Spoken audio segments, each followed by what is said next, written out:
Assalamualaikum warahmatullahi wabarakatuh. Jemaah rahimakumullah, bersama-sama kita buka pertemuan pada malam hari ini dengan membacakan basmalah. Bismillahirrahmanirrahim. Alhamdulillah. Alhamdulillah nahmaduhu wa nasta'inuhu wa nastaghfiruh wa na'udzu billahi min shururi anfusina wa min sayyiati a'malina. May yahdihillahu fala mudilla lahu wa man yudlil fala hadiya lahu. Asyhadu an la ilaha illallah wa asyhadu anna Muhammadan abduhu wa rasuluh la nabiyya ba'da. Allahumma salli wa sallim ala Muhammad rasulillah wa ala alihi wa sahbihi wa man tabi'ahu wa walahu ila yaumil qiyamah. Rabbi shrah li sadri wa yassir li amri wahlul 'uqdatam min lisani yafqahu qawli. Rabbi zidni ilma warzuqni fahma. Faqala Allah Ta'ala fil Qur'anil Karim, a'udzu billahi minasyaitonir rajim. Ya ayyuhalladzina amanu taqullaha haqqa tuqatih wa la tamutunna illa wa antum muslimun. Wahai orang yang beriman, bertakwa kepada Allah dengan hak, dengan benar, dan jangan kalian mati kecuali dalam keadaan sebagai seorang yang berserah diri kepada Allah, sebagai seorang muslim. Ya ayuhan nasu taqu rabbakum alladzi khalaqakum min nafsin wahidah wa khalaqa minha zawjaha wa bassa minhuma rijalan katsiran wa nisaa'a wattaqullaha alladzi tasaaluna bihi wal arham innallaha kana 'alaykum raqiba. Ya ayyuhalladzina amanu taqullaha wa qulu qawlan sadida يصلح لكم أعمالكم ويغفر لكم ذنوبكم ومن يطع الله ورسوله فقد فاز فوزا عظيما. Alhamdulillah, rasa syukur yang tak terhingga mari kita haturkan kehadirat Allah Subhanahu wa taala atas segala limpahan rahmat, taufik dan hidayah yang Allah berikan kepada kita semua. Salawat dan salam semoga senantiasa tercurah kepada Nabi kita Nabi Muhammad sallallahu alaihi wasallam beserta kerabat, sahabat dan pengikut beliau hingga akhir zaman. Sekarang kita sudah berada di bulan Zulqa'dah, termasuk salah satu bulan-bulan haram, Zulqa'dah, Zulhijjah, Muharram dan Rajab. 11, 12, 1 dan bulan ke-7 ini dikatakan sebagai bulan-bulan haram. Di mana di bulan haram ini kata Rasulullah, kalau kita beribadah itu beda nilainya. Pahalanya dilipat gandakan oleh Allah. Sebaliknya kalau kita berbuat dosa juga lebih berlipat ganda juga hukumannya. Oleh karena itu kita jadikan mulai Zulqa'dah, Zulhijjah, Muharram ini kita isi dengan nilai-nilai kebaikan. Zulhijjah lebih spesial lagi. Ini salah satu bulan yang sangat spesial. Di dalamnya juga banyak kegiatan-kegiatan yang spesial. Ada ibadah kurban, ada ibadah haji, ada puasa Arafah, nilai-nilai yang lainnya. Idul Adha atau Idul Kurban di bulan Zulhijjah itu mengajarkan kepada kita semua banyak nilai yang terkandung di dalamnya. Malam hari ini kita akan kaji tentang nilai-nilai di balik sebuah pengorbanan. Apa sesungguhnya yang Allah ingin ajarkan dari peristiwa Idul Kurban ini? Kita akan belajar dari pengorbanan manusia pertama. Jadi peristiwa kurban ini sudah ada sejak manusia pertama diciptakan, Nabi Adam. Ketika Nabi Adam memerintahkan kepada putranya untuk berkorban, Qabil dan Habil. Ini peristiwa korban pertama di muka bumi. Korban pertama itu adalah ketika Nabi Adam itu memerintahkan kepada kedua putranya untuk berkorban. Yang satu diterima pengorbanannya dan yang satunya lagi ditolak pengorbanannya. Habil diterima oleh Allah pengorbanannya, sementara Qabil ditolak, tidak diterima pengorbanannya oleh Allah Subhanahu wa taala. Mereka ini disuruh berkorban karena ingin terhadap perempuan. Sudah dikawinkan silang kan. Jadi Habil itu dia bersaudara kembar dengan Labudda, orang kulit hitam, kan? Sementara si Qabil itu saudara kembarnya adalah Ikrimah, orang kulit putih. Lalu Allah itu mengawinkan silang. Dikawin silang, hitam sama putih, putih sama hitam. Habil sama Ikrimah ini cantik, putih cantik, kan? Sedangkan Qabil sama Labudda. Qabil ini ganteng, gagah. Sedangkan Labudda ini kulit hitam. Nah, dia kawin silang. Si Habil menerima dikawinkan silang, tapi si Qabil tidak mau menerima. Nah, dia tidak mau, dia maunya tetap sama kembaran dia itu, si Ikrimah ini. Nah, lalu kata Allah, lewat Allah memerintahkan kepada Nabi Adam supaya kedua putranya itu disuruh berkorban. Siapa yang diterima, itulah yang berhak untuk mendapatkan Ikrimah. Nah, ternyata setelah berkorban, yang diterima adalah Habil, sedangkan Qabil tidak diterima pengorbanannya. Ini Allah rekaman peristiwanya ada dalam Quran surah Al-Maidah ayat yang ke-27. A'udzu billahi minasyaitonir rajim. Watlu 'alaihim naba'a bani Adam bil haqq idh qarraba qurbanan fatuqabbala min ahadihima wa lam yutaqabbal min al-akhar qala la aqtulannak qala innama yataqabbalu Allahu minal muttaqin. Dan ceritakanlah Muhammad yang sebenarnya kepada mereka tentang kisah kedua putra Adam. Nah, jadi Allah memerintahkan kepada Nabi Muhammad menceritakan cerita ini kepada mereka. Siapa mereka tuh? Tentu umat Islam, tentu manusia, termasuk kita semua ini, supaya kita mendengar cerita tentang dua putra Adam. Cerita tentang dua putra Adam ketika keduanya mempersembahkan kurban. Maka kurban salah seorang dari mereka berdua, Habil, diterima, dan yang lain Qabil tidak diterima. Dia Qabil berkata, sungguh aku pasti membunuhmu. Dia Habil berkata, sesungguhnya Allah hanya menerima amal dari orang-orang yang bertakwa. Apa pesan dari ayat yang pertama? Tentang pengorbanan. Jadi pesan Allah itu, kalau kita ingin sesuatu yang baik, ingin sesuatu yang berharga, sesuatu yang mahal, sesuatu yang besar, itu disesuaikan dengan pengorbanannya. Disesuaikan dengan pengorbanan. Habil ingin mendapatkan Ikrimah yang cantik jelita. Dia seorang peternak kambing gitu kan. Maka dia pilih kambing yang paling segar, kambing yang paling gemuk, yang paling sehat, itu yang dia pilih untuk dikorbankan. Ingin mendapatkan yang terbaik harus berkorban yang terbaik. Itu pelajarannya. Sementara si Qabil, dia seorang petani. Maka dia persembahkan, yang dia korbankan adalah sayur-mayur busuk. Jadi dipilihnya sayur-sayurnya, buah-buahan yang busuk-busuk, diambilnya itu dipersembahkannya untuk sebagai kurban tuh. Akhirnya tidak diterima oleh Allah. Ini pelajarannya, itu yang pertama, pelajaran dari Allah ini. Kita kalau ingin dapatkan sesuatu yang berharga, itu harus siap berkorban yang terbaik. Kalau kita pengen misalnya anak kita tuh jadi anak yang soleh, hafal Quran, pilihkan sekolah yang baik, walaupun kadang-kadang kita harus keluar biaya, walaupun kita harus keluar uang dan sebagainya, demi kita meraih cita-cita anak jadi orang yang sukses. Banyak orang tidak mau berkorban, ingin dapat yang terbaik tapi tidak mau berkorban. Bukan konsep Islam.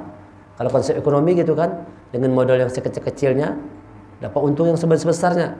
Kalau perlu kada sebab modal, ya kan? Kada sambil modal sugih aja langsung, kada perlu modal dengkul aja orang tuh lah. Modal dengkul tapi kalau kau sugih kada kawa. Itu prinsip ekonomi. Kalau orang Islam tidak demikian. Kalau kita mau jadi orang kaya, siap berkorban tenaga, pikiran, semua biaya itu kita keluarkan untuk kita menjadi orang yang kaya. Berkorban. Kalau kita ingin pintar, belajar sungguh-sungguh. Tadi anak kita pengen pintar, anak kita berkorban, kita carikan sekolah yang baik buat dia. Walaupun biayanya lebih, sekolah umum kan berbayar misalnya, tapi kan tidak bisa. Sekolah umum misalnya kan berbayaran, gratis saja. Tapi seminggu sekali aja belajar mengajinya. Apa mau hafal? Belajar mengaji seminggu sekali aja. Gitu Pak ya. Sekarang kan begitu kan sekolah tuh. Belajar agama tuh seminggu sekali aja. Itu pun belum tentu belajar mengaji. Kada belajar mengaji kada. Nah, bagaimana mungkin kita, sedangkan cita-cita kita ingin misalnya anak jadi hafiz Quran. Kalau anak ingin jadi hafiz Quran, masukkan ke sekolah tahfiz Quran. Walaupun kita harus berkorban, mengeluarkan biaya demi anak kita sukses. Harus seperti Habil, ingin mendapatkan Ikrimah, berkorban yang terbaik, kambing segar yang dikorbankan. Si Qabil tadi mau sukses juga, ingin mendapatkan Ikrimah, cuma sayur-mayur busuk yang dikorbankan. Nah, banyak orang kayak itu kalau anak sugih tapi malas, koler begawi. Nah, itu namanya orang yang tipe Qabil. Anak pintar tapi malas belajar. Ini. Jadi sesuaikan, apalagi kalau kita misalnya punya mimpi mati masuk surga. Nah, itu harus dibuktikan itu dengan kerja keras, dengan kesungguhan. Ingin masuk surga, kalau malas, sholat malas, mengaji malas, kayak apa? Mimpinya masuk surga. Ke masjid kada pernah. Coba tanya semua orang Islam itu mau masuk surga kada? Pasti semua menjawab mau semua. Kalau tanya aja sama seluruh Islam itu. Orang kafir sekalipun tanya, "Ian mau masuk surga, masuk neraka?" Pasti semua mengatakan, "Hendak masuk surga." Tetapi amalan itu amalan neraka. Hendak masuk surga, cuma amalan orang neraka. Gimana bisa masuk surga? Tidak mau berkorban, tidak mau bekerja keras. Kalau katakan kan surga itu diperuntukkan untuk orang-orang yang bersungguh-sungguh. Bersungguh-sungguh. Jadi ibadah kurban itu mengajarkan kita soal nilai pengorbanan. Bukan sekedar kita motong sapi aja, motong kambing. Tapi yang pertama semangat pengorbanan. Tumbuhkanlah dalam diri kita itu semangat pengorbanan kalau mau mendapatkan nilai yang baik. Nah, pengorbanan. Agama Allah ini tidak datang dengan dibawa angin, tidak dibawa arus air hanyut, bukan. Datang kepada kita ini lewat pengorbanan. Pengorbanan para syuhada, Rasulullah dan para sahabatnya itu berkorban jiwa raga untuk sampai agama Allah ini Islam kepada kita semua. Untuk sampai Quran kepada kita, Rasulullah berkorban jiwa raga. Itu kan sesuai. Ingin mendapatkan yang terbaik, berkorban yang terbaik. Tapi kalau orang hari kurban tuh ada itu yang model kobil tuh, berkorban juga bang. Tapi kan berpesan, kepalanya ke sana kulah aja, kira pahanya ke sana kulah aja. Nah, berpesan berdahulu kalau berkorban aja, biar aja dapat apakah? Kan memang yang berkorban dapat hak kan, boleh mengambil sepertiga. Kalau yang sakit tuh berpesan berdahulu, karena aku kepalanya lah aja, karena aku pahanya aja. Nah, berpesan. Berkorban juga, tapi ini tadi tuh berkorban tapi jangan-jangan seperti kobel tadi. Kita kalau berkorban, korban aja, berikan yang terbaik. Berikan yang terbaik untuk jalan Allah itu. Nah, itu pelajaran yang pertama itu supaya tumbuh semangat pengorbanan. Korban itu hikmahnya dengan berkorban tumbuh semangat pengorbanan dalam diri kita ini. Tumbuhkanlah semangat pengorbanan.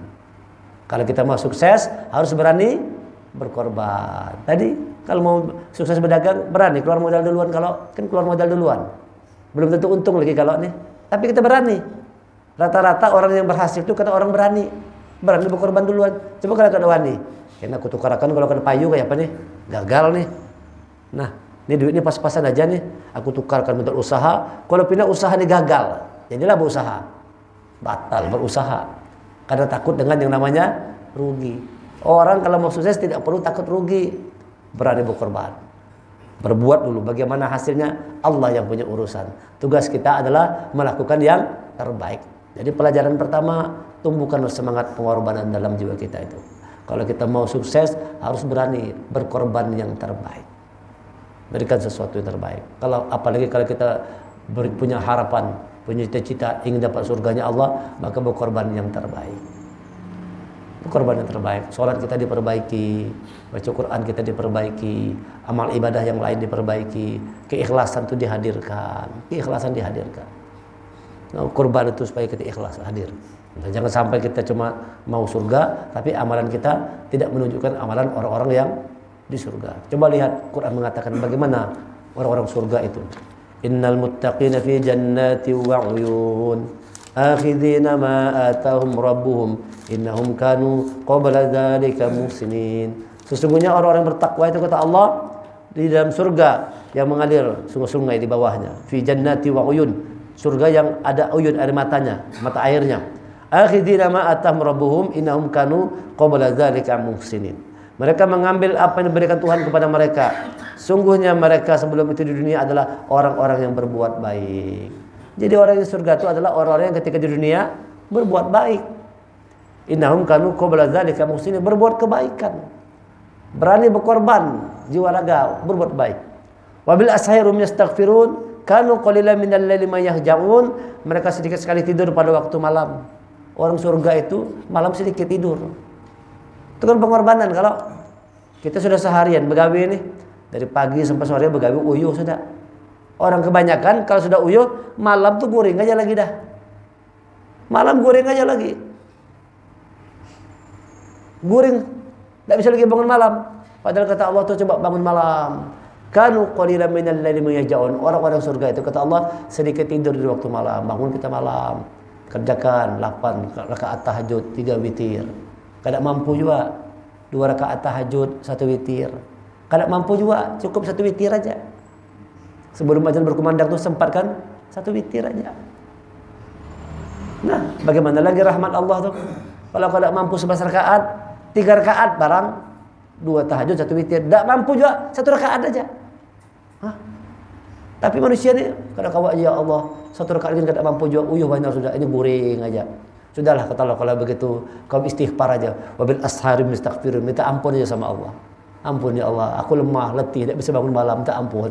Allah berharap itu aja, itu pun yang dilakukan. Oke, apalagi sudah 11 rakaat kada tegawi, 4 rakaat kada tegawi, 3 rakaat kada tegawi, 1 rakaat pun kada tegawi juga. Maka minta surga tuh. Maka mintanya surga. Terus 1 rakaat pun kada digawi. Nah, bangun. Coba ini katakan qalilan minal laili ma yaj'un. Orang-orang surga itu orang-orang yang sedikit tidur di waktu malam. Bangun malam, berjuang, berkorban, mengalahkan capek, malas dan sebagainya. Dikalahkan. Nah, itu pelajaran yang ingin Allah ajarkan lewat ibadah kurban. Bukan sekadar menyembelih sapi aja. Tumbuhkanlah semangat pengorbanan dalam jiwa kita tuh. Berani memberikan yang terbaik untuk mendapatkan sesuatu yang terbaik juga. Jadi kalau kita punya cita-cita ingin masuk surga, coba kita berikan yang terbaik oleh Allah. Orang surga itu orang yang berbuat baik. Orang surga itu kata Allah di dunia mereka berbuat baik. Waktu malam sedikit tidurnya. Wabil asharum yastaghfirun, dan mereka itu ketika di waktu sahur bermohon ampun kepada Allah. Ampun ya Allah, ampun, istighfar. Mohon ampun kepada Allah. Kenapa kita bermohon ampun kepada Allah tuh? Apa yang menyebabkan kita minta ampun sama Allah tuh? Karena kita menyadari tidak kalau ada salah. Begitu enggak? Kan orang yang kenapa orang bisa beristighfar tuh? Karena dia menyadari bahwa ada yang salah. Dan kita manusia tidak ada yang tidak berbuat salah kan? Kullu bani Adam khata', kata Rasulullah, seluruh bani Adam itu berbuat salah. Oleh karena itu kita disuruh dalam Quran, bukan lagi hadis nih. Dalam Quran suruh beristighfar 70 kali setiap hari. Nah, kalau hadis bilang sampai 100 kali. Setiap hari kita beristighfar tuh minimal 70 kali. Coba kita periksa. Kita sehari berapa kali beristighfar tuh? Sampai ke 70 kali. Nah, kalau kita bangun subuh lebih awal, sebelum azan berkumandang, itu adalah waktu yang terbaik untuk beristighfar. Astagfirullahaladzim, astagfirullahaladzim, astagfirullahaladzim. Nah, beristighfar sama Allah. Dan itu semua dilakukan perlu yang namanya semangat pengorbanan. Bangun malam, kerjakan amal-amal yang baik, kerjakan puasa sunnah, berzakat, infak, sedekah. Wa fi amwalihim haqqul lis-sa'ili wal mahrum, dan pada harta benda mereka ada hak untuk orang miskin yang meminta dan orang miskin yang tidak meminta. Dapat harta kita sadar nih, di harta aku ada hak orang miskin nih, bagiakan. Yang meminta ataupun yang tidak meminta. Yang meminta-minta dibagi, yang tidak meminta-minta dibagi juga. Ada orang miskin yang tidak mau meminta. Yang meminta dikasih kata Allah, yang tidak meminta kasih juga. Sebab orang bertakwa itu dia menyadari dalam hartanya itu ada hak orang lain. Kesadaran itu tidak akan tumbuh kalau tidak kita latih dengan berkorban tadi. Bakhil, orang kalau tidak mau berkorban itu engken bakhil. Makanya Rasulullah ngancam, siapa orang yang tidak mau berkorban padahal dia mampu, jangan dekati tempat sholat kami. Nah, dia itu mampu aja berkorban, cuma tidak mau berkorban. Takutan kalau pindah habis duit. 2,5 juta bah, itu kakak handphone dapat handphone baru ya. 2,5 juta ini handphone baru dapat tukar kambing, nyaman bukan handphone baru ya, berganti handphone. Coba kita rubah mindset kita, beranilah berkorban untuk agama Allah tuh. Sebagaimana Qabil, berikan yang terbaik untuk mendapatkan nilai yang terbaik. Itu pelajaran pertama. Apa perkataan selanjutnya perkataan? Maka ketika salah seorang dan dia Qabil berkata, sungguh aku pasti membunuhmu. Lihat ini. Qala la aqtulannak, sungguh aku pasti membunuhmu. Karena Habil diterima pengorbanannya, Qabil ditolak, lalu muncul rasa benci, rasa dengki dalam hati si Qabil. Muncul yang namanya kejahatan. Ini bahayanya pelajarannya. Siapa orang yang tidak mau berkorban yang baik, tidak berani berkorban yang terbaik, muncul sifat jahat dalam diri. Itu pelajarannya tuh. Perhatikan aja kalau kada percaya sekeliling kita tuh. Amun ada orang sugih itu kada pernah berkorban, coba lihat tuh sifatnya gimana. Bisa kayak si Qabil dia sifatnya. Ampun orang ampuninya. Gitu kan orang kan apa dalam berkorban tuh karena ada kebakhilan dalam diri kan. Dan biasanya kalau sudah orang bakhil itu penyakit menyatu tuh, serakah biasanya. Orang bakhil itu serakah, orang serakah itu jadi bakhil, tidak mau berbagi. Muncul sifat jahat dalam diri.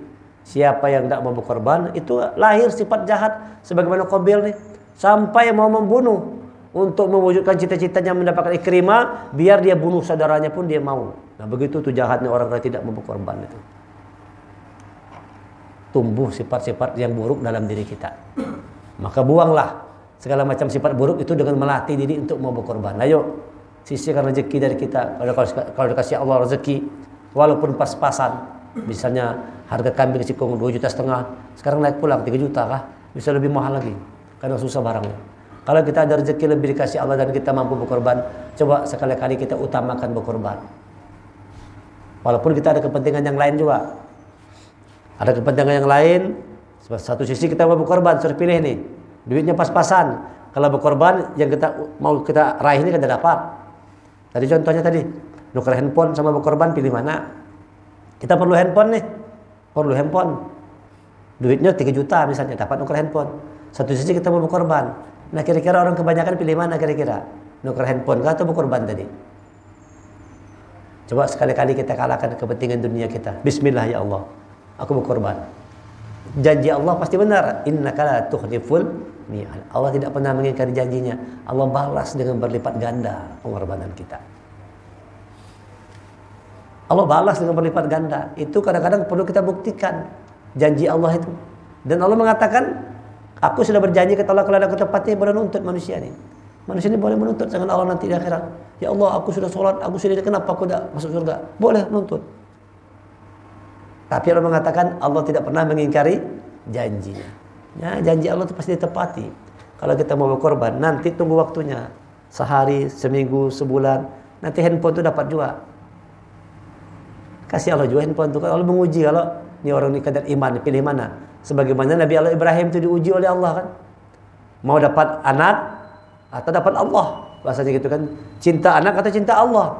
Pilih salah satunya. Kalau cinta sama Allah, bunuh anak. Sembelih anakmu. Kan berat pilihannya nih. Kalau memang cinta sama Allah, bunuh anakmu. Tapi ketika begitu Nabi Ibrahim mengikuti perintah Allah, anaknya mati atau kada? Kada mati anaknya. Dapat dia anaknya tadi itu. Allah pengen tahu aja orang ini berani betul kada cinta sama Allah atau kada. Betul kada cinta sama Allah.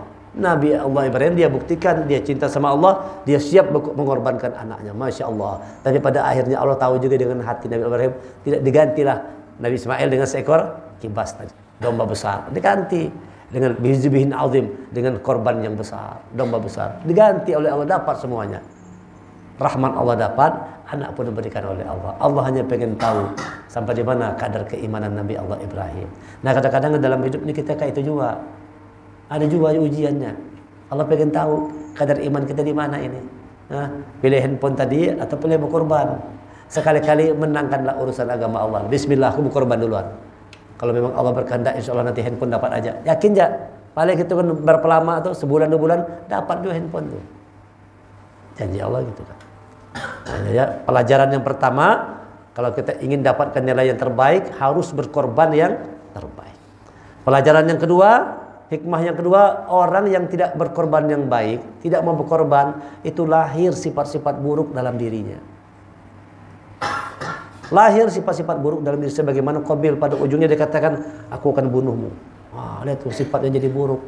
Pada itu saudaranya sendiri pun mau dibunuhnya demi mewujudkan mimpinya mendapatkan Ikrimah. Lihat ini bahayanya kalau orang tidak mau berkorban, itu bisa mendatangkan sifat-sifat buruk dalam diri kita. Oleh karena itu, ketika kita menyembelih itu, bersama dengan itu juga dalam hati kita, mudah-mudahan segala macam keburukan kita itu mati, hilang, disembelih dari simbolnya. Simbolnya kan binatang, hewan. Maksudnya apa dibalik itu? Supaya sifat hewan itu hilang dalam diri, potong. Simbolnya kita memotong sapi, potong kambing, tapi nilainya, hikmahnya itu supaya sifat-sifat hewan itu hilang dalam diri kita lewat berkorban tadi. Hilang sifat hewan. Karena banyak manusia yang sifatnya tak ubahnya seperti hewan, dalam Quran dikatakan. Nah, berkorban itu menghilangkan sifat hewaniah tadi, menghadirkan sifat-sifat kemanusiaan. Sifat manusia kepada kebaikan. Sifat hewan itu banyaknya buruk. Cuma perhatikan hewan itu, buruk ada sifatnya. Bini orang bini dia kalau Bini kawan bininya itu, kalau hewan kan gitu kan. Mama sendiri kan dia anunya kada pedulinya. Hewan begitu. Ampun orang, ampuninya. Itu kan hewan begitu. Itu kan hewan namanya seperti itu. Kalau manusia seperti itu. Untuk mewujudkan cita-citanya membunuh pun jadi. Itu kan hewan. Hewan kan bisa membunuh untuk mewujudkan keinginannya. Si Qabil ini mau membunuh demi mewujudkan keinginannya. Nah, inilah bahayanya. Orang yang tidak mau berkorban itu bisa mendatangkan sifat buruk tumbuh subur dalam dirinya. Sifat-sifat hewaniah itu tumbuh subur dalam diri kita. Maka kita perlu berkorban. Itu mengantisipasi jangan sampai lahir sifat hewaniah dalam diri kita. Supaya yang tumbuh subur itu adalah sifat-sifat kemanusiaan. Human relationship. Korban itu dia. Supaya menghadirkan sifat kemanusiaan dalam diri kita tumbuh subur. Diajarkan berbagi daging semua, bergembira bersama, menjalin hubungan dengan tetangga kiri kanan. Tadinya barangkali ada kada baik, nah ada nanti antarkan daging ke rumahnya, lalu jadi baik hubungan lagi. Itu kan hari berbagi semua, hari berbagi, hari bergembira, hari kebersamaan. Inti utamanya itu mengajarkan tentang supaya kita ini orang beriman nih tumbuh rasa kebersamaan. Jangan menjadi orang-orang yang egois. Sebagaimana Qabil ini egois. Ini aja mau nyaman. Egois namanya. Mau dapat Ikrimah tapi saya dibayar busuk, dikorbankan. Nah, kan.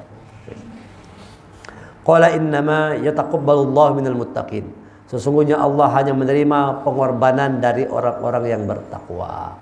Jadi pelajaran ketiga ini, pengorbanan itu landasannya harus takwa. Sesungguhnya Allah hanya menerima, sesungguhnya Allah hanya menerima pengorbanan dari orang-orang yang bertakwa. Kalau ada orang yang misalnya kada berkorban, jangan dekati tempat sholat kami. Kalau dibalik bang, kalau ada orang kada sholat, gimana nih? Kalau ada orang kada sholat, bolehlah berkorban. Sampai kada kira-kira korbannya itu. Kada pernah sholat sama sekali. Menempuh masjid kada pernah ke masjid, kada pernah sholat.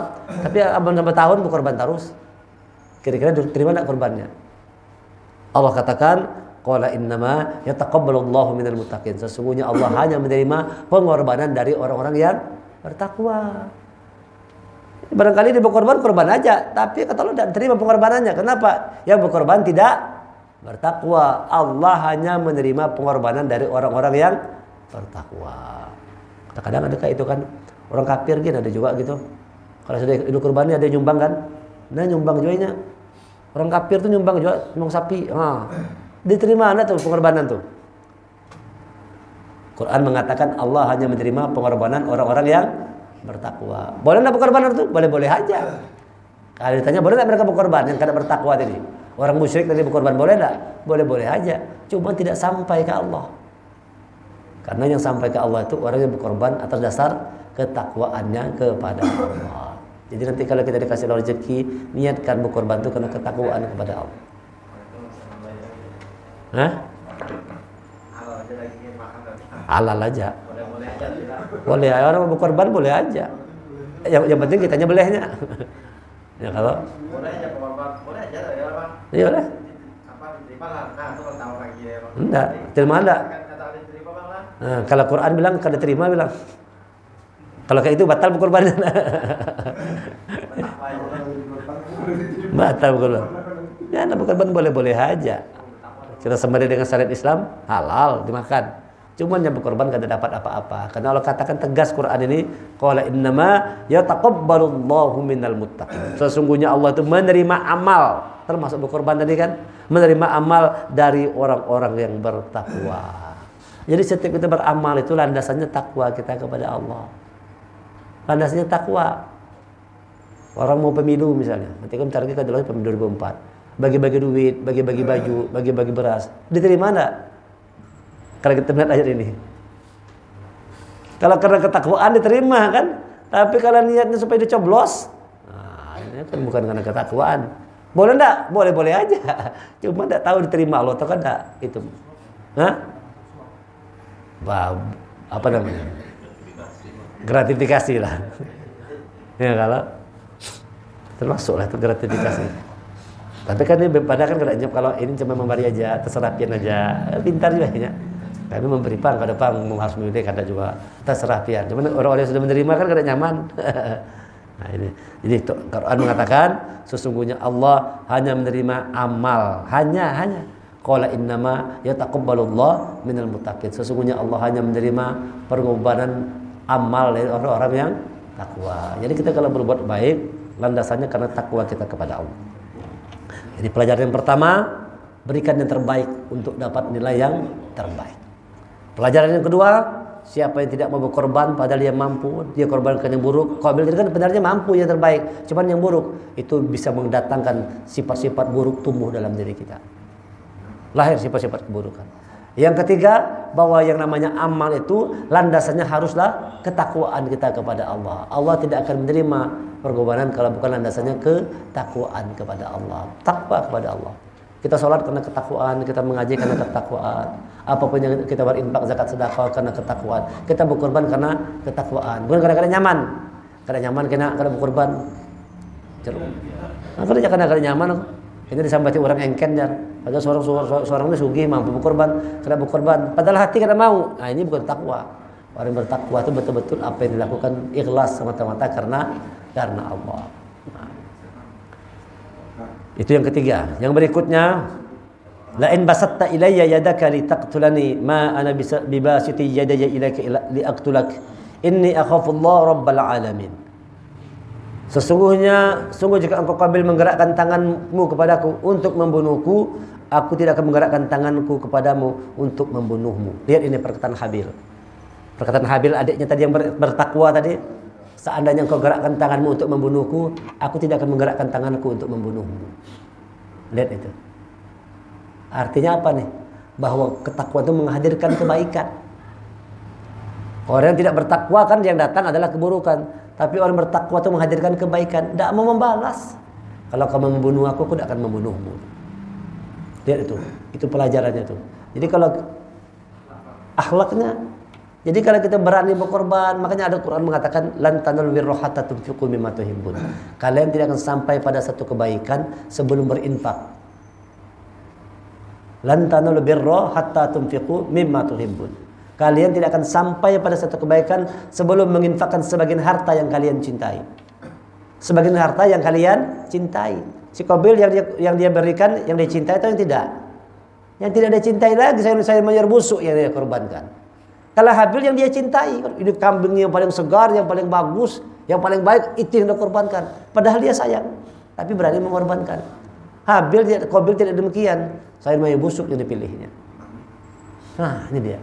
Jadi pelajaran yang keempat ini bahwa yang namanya ketakwaan, kebaikan, pengorbanan itu akan mendatangkan kebaikan juga, kesabaran, ketulusan, keikhlasan, tidak ada dendam, tidak ada benci, tidak mau musuh benci sembarang itu tidak mau.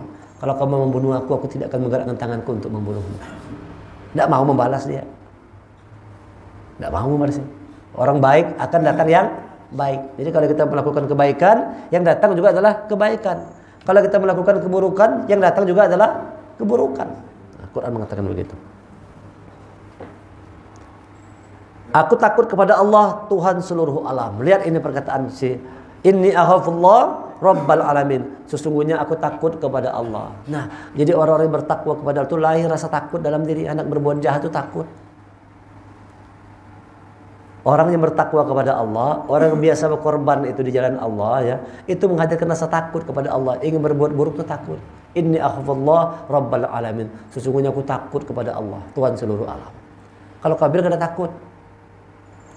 Ya kalau ada tuh di TV One tuh katanya, bagaimana ketika Indonesia ini memaju ya. Kalau orang negeri luar orang tuh ada yang ditakuti ya. Ini sama takut sama ini. Misalnya Korea Selatan takut sama Korea Utara, takut sama dengan Korea Selatan. Orang Amerika takut sama dengan Israel. Ada yang ditakutinya. Orang Indonesia ini jangankan manusia, Tuhan pun tidak ditakutinya. Gimana kita memaju? Itu ada acara TV One kapan dulu nih lihat apa tuh di medsos tuh. Orang ini takut sama ini, ada yang ditakutinya katanya. Orang Korea Utara takut sama Korea Selatan, ada yang ditakutinya. Nah kita bangsa Indonesia ini tidak ada yang ditakutinya. Tuhan pun tidak ditakutinya. Nah, gimana mau maju ya? Ya kan? Inilah bangsa kita ini. Jadi orang yang berbuat kebaikan itu menghadirkan rasa takut kepada Allah. Jadi kalau saudara selalu berbuat baik, berkorban terbaik, anak berbuat buruk itu takut. Takutan kalau pindah Allah. Nah, orang yang biasa berbuat jahat, itu ada takutan lagi sudah. Hilang rasa takutnya, putus rasa takut kepada Allah tadi itu. Orang-orang koruptor tuh takutlah sama Allah. Kan ada rasa takutnya lagi dah. Penting dapat duit banyak. Nah, itu ketal bahayanya. Sesungguhnya aku ingin agar engkau kembali dengan membawa dosa membunuhku dan dosamu sendiri, maka engkau akan menjadi penghuni neraka, dan itulah azab bagi orang yang zalim. Diancam oleh Habil, kalau kau bunuh aku nanti kau zalim, kau nanti neraka dapatmu. Tapi apa yang dilakukan? Maka nafsu Qabil mendorongnya untuk membunuh saudaranya, kemudian dia pun benar-benar membunuhnya, maka jadi termasuk orang yang rugi. Pada akhirnya nafsu Qabil buju-buju dibunuhnya Habil tidak membalas, tapi itu kata saya Habil, kau dapat neraka, membawa dosaku dan dosamu. Dosaku dan dosamu kau yang membawanya, karena kau sudah membunuh aku, dan aku tidak akan membunuhmu. Aku takut sama Allah. Qabil tidak takutan sama Allah. Sudah diingatkan, nanti kau masuk neraka. Kalau kau berbuat jahat, kau masuk neraka. Inilah bahayanya. Kalau sudah orang biasa berbuat jahat tuh diancam tuh, kadang-kadang ada takutan. Ikam yang narkoba kena mati. Kalau banyak orang mati, ada apa-apa juga mati ya. Nah, ada kayak gitu. Ada takutan lagi sudah. Kadang-kadang tidak ada rasa takut kepada Allah tuh. Takut akan azab Allah tuh kada ada lagi dah. Mati konyol, akhirnya mati konyol, masuk neraka. Nah, itu yang dibuat oleh Qabil. Sudah diancamkan oleh si Habil, kalau kau berbuat jahat dosa itu dosa, nanti kau masuk neraka. Tidak ada pengaruhnya, tetap dibunuhnya Habil. Inilah orang-orang yang biasa bermaksiat itu hilang rasa takutnya kepada Allah. Hilang takutnya akan azab Allah tuh. Makanya orang mencuri, orang koruptor, orang berzina tuh, karena ada takut pada saat itu tuh. Ada rasa takutnya. Nyaman. Padahal nyaman cuman sesaat. Mati masuk neraka. Ini bahayanya orang-orang yang biasa berbuat keburukan itu. Jadi orang baik itu pelajarannya, orang yang dalam ketakwaan itu menghadirkan rasa takut kepada Allah. Sementara orang yang berbuat keburukan itu tidak ada rasa takutnya terhadap Allah. Dia akan melakukan kemaksiatan. Baru pada ujungnya dia menyesal. Dia termasuk orang yang merugi. Rugi, menyesal. Kenapa bahari kada begini? Kenapa bahari kada begini? Menyesal. Dan kayak Fir'aun itu menyesal kada? Menyesal. Kapan Fir'aun menyesalnya? Sudah anak mati tenggelam. Fir'aun itu orang dia berbuat buruk, tobat, ia pulang. Akhirnya setelah mau mati, tobat tidak diterima lagi oleh Allah. Baru menyesal. Nah, kita jangan sampai menjadi orang yang menyesal. Oleh karena itu, berbuatlah kebaikan dan hadirkan kebaikan salah satunya dengan mau berkorban nanti. Di Idul Adha, sisihkan rezeki kita, kalau mampu berkorban. Biasanya kita yang menerima daging, ya kan? Coba sekali-kali kita yang berkorban. Kalau kita mampu. Kalau tidak mampu lah cerita kan? Kalau tidak mampu lah cerita. Tapi kalau kita mampu bisa berkorban, coba sekali waktu berkorbanlah. Jangan nunggu sugih dulu. Jangan nunggu sugih baru berkorban. Baru pas-pasan kita bisa berkorban. Asal kita punya semangat ketakwaan tadi. Dan ingat, landasan berkorban itu haruslah asal dasar takwa kita kepada Allah Subhanahu wa taala. Subhanaka wa bihamdika asyhadu an la ilaha illa anta astaghfiruka wa atubu ilaik. Kita tutup dengan hamdalah. Alhamdulillahirabbil alamin. Assalamualaikum warahmatullahi wabarakatuh.